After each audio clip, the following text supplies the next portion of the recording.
नमस्कार, स्वागत है आप सबका आपके अपने चैनल सपना किचन काउंटर में। जैसा कि आप सबको पता है, सावन का पावन महीना शुरू हो चुका है। सावन का महीना शुरू होते ही रसोई में भी रौनक बढ़ जाती है। इसलिए मैंने सोचा है कि इस बार सावन स्पेशल रेसिपीज सीरीज शुरू की जाए। इस सीरीज में मैं आपके साथ 3 पारंपरिक रेसिपी शेयर करूंगी और आज हमारी सावन स्पेशल सीरीज़ की रेसिपी है मालपुआ। इस रेसिपी की खास बात यह है कि ना तो हम इसमें इनो डालेंगे, ना बेकिंग पाउडर और ना ही बेकिंग सोडा। इसे हम बनाएंगे बिल्कुल ही पारंपरिक तरीके से, हमारे दादी नानी के स्टाइल में। तो सबसे पहले मैंने यहाँ एक मिक्सिंग बाउल लिया है और इसमें मैं अब 1 कप मैदा डालूंगी। मैदा मैंने पहले से ही छान लिया है। छान कर लेने से मैदे में अगर कोई गुठलियाँ होंगी तो वो निकल जाती हैं और बैटर एकदम मुलायम बनता है। फिर इससे मालपुए भी बहुत अच्छे बनकर तैयार होते हैं। इसके बाद हम इसमें डालेंगे आधा कप सूजी और 2 छोटे चम्मच मैंने यहाँ मिल्क पाउडर लिया है, जिससे मालपुओं का स्वाद और भी बढ़ जाएगा। सबसे पहले हम इन सभी चीज़ों को अच्छी तरह मिक्स कर लेंगे। ऐसा करने से मैदा, सूजी और मिल्क पाउडर आपस में अच्छी तरह मिल जाते हैं और बाद में कुछ लिक्विड डालने पर इनमें लम्स नहीं बनते। इस तरह मालपुए का बैटर एकदम स्मूथ और बढ़िया बनकर तैयार होता है। अब इसमें 2 टेबलस्पून के करीब मैं दही डालूंगी। दही डालने से मालपुओं का स्वाद और भी बढ़ जाता है, साथ ही ये बहुत ही मुलायम भी बनते हैं। यही छोटी छोटी बातें मालपुओं को और भी ज़्यादा टेस्टी बनाती हैं। अब यहाँ मालपुआ का बैटर बनाने के लिए मैंने 1 कप दूध लिया है।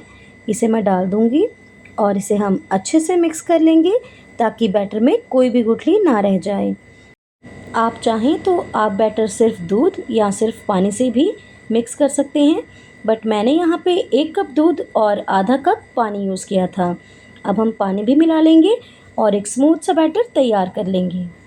अगर ज़रूरत महसूस हुई तो हम इसमें थोड़ा थोड़ा करके और पानी डालेंगे ताकि बैटर की कंसिस्टेंसी अच्छे से बनी रहे। अब हम इस बैटर में थोड़ा सा इलायची पाउडर और आधा चम्मच के करीब सौंफ डालेंगे। इलायची की खुशबू और सौंफ का स्वाद मालपुओं को एक अलग ही स्वाद देता है। यही 2 चीज़ें मालपुओं के पारंपरिक स्वाद को और भी खास बना देती हैं। अब इस बैटर को हमें कम से कम 5 से 6 घंटे के लिए ढककर रख देना है, क्योंकि हम इस रेसिपी में ना तो किसी इनो, ना बेकिंग सोडा और ना ही बेकिंग पाउडर का यूज़ कर रहे हैं। इसलिए बैटर को रेस्ट पर रखना बहुत ज़्यादा ज़रूरी है। इससे सूजी अच्छी तरह फूल जाती है और सारी चीज़ें आपस में अच्छी तरह मिल जाती हैं। इसी वजह से मालपुए बहुत ही टेस्टी, सॉफ्ट और बिल्कुल पारंपरिक तरीके से बनकर तैयार होते हैं। 5-6 घंटे हो चुके हैं और अब मैं आपको बैटर की कंसिस्टेंसी दिखाती हूँ। देखिए, जैसे ही मैं बैटर को ऊपर से गिरा रही हूँ, ये ऊपर दिखाई नहीं दे रहा है। बिल्कुल एकदम से बैटर में ही मिक्सअप हो रहा है। मालपुआ बनाने के लिए हमें बिल्कुल ऐसी ही कंसिस्टेंसी चाहिए। बैटर ना तो बहुत ज़्यादा गाढ़ा होना चाहिए और ना ही बहुत ज़्यादा पतला।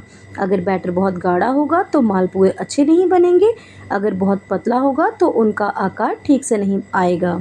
तो यहाँ मालपुए बनाने के लिए मैंने एक फ्लैट सरफेस वाला पैन ले लिया था। अब इसमें मैं डालूँगी कुकिंग ऑयल। आप अपनी पसंद का कोई भी कुकिंग ऑयल या घी डाल सकते हैं। एक बात का ध्यान रखिएगा, तेल ना तो बहुत ज़्यादा गर्म होना चाहिए और ना ही बिल्कुल ठंडा।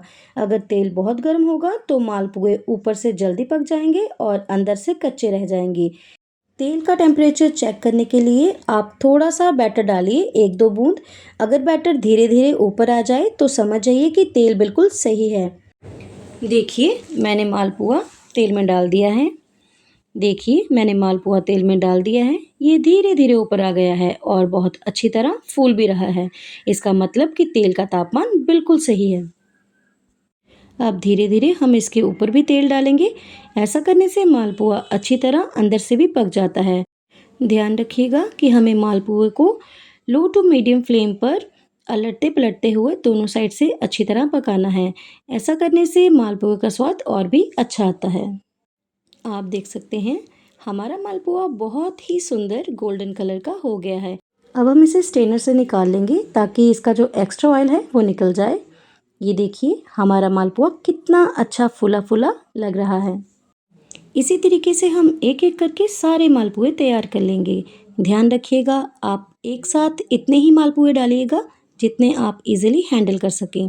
तो मैंने यहाँ 4-5 मालपुए बना के रेडी कर लिए हैं।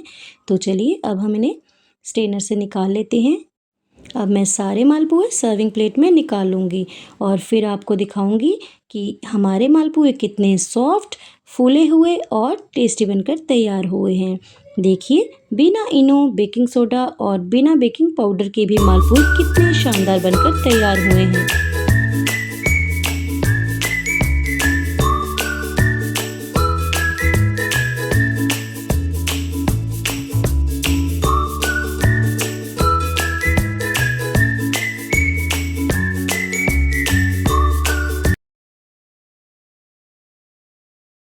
अगर आप एक बात पर ध्यान देंगे कि सूजी डालने की वजह से इनके किनारे बहुत ही कुरकुरे बने हैं, जबकि बीच का हिस्सा एकदम नरम और मुलायम है।